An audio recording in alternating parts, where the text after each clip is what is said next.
Hey everybody, this is Pastor Justin again with our story. So glad to be here with you today.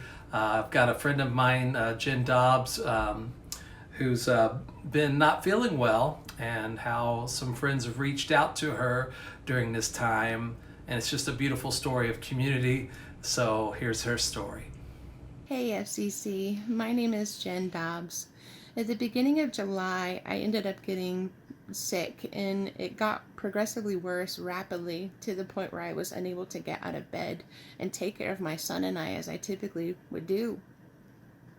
So I ended up reaching out to my community on Facebook asking for prayer because I really wanted to feel better and get back to, living. And so there were many people who had responded, which I was so grateful for.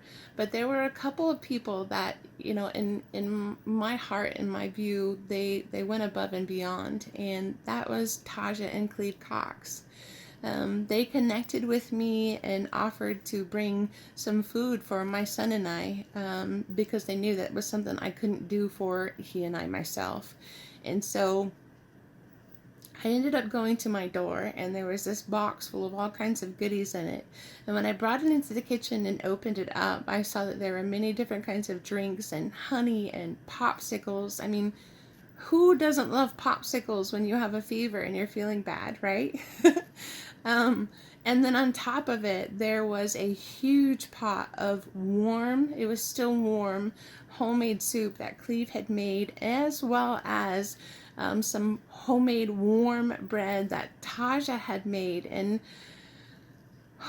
I ended up eating the soup and eating the bread and drinking the drinks. And as I was eating those things, I heard the Lord say, "Taste and see that I am good."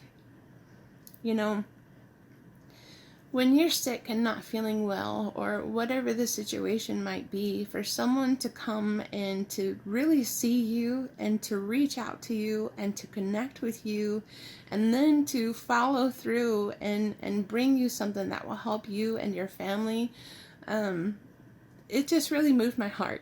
It just really moved my heart. And to know that, I am cared for and seen and just loved in that kind of way by people that are other than God, right? Taja and Cleve, I am so incredibly thankful for your generosity and for your kindness.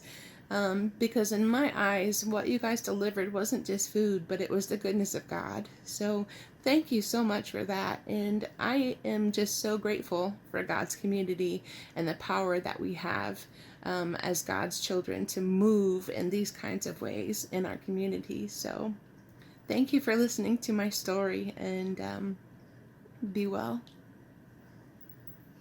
Isn't that just a beautiful story of Christian community and how we meet the needs of one another during our different circumstances and trials that we go through in life? Would love to hear how the Lord is working in you, or how someone has blessed you. So if you have a story to share, would you send us an email at stories@fccnapa.org. Until next time, God bless you guys and have a wonderful weekend.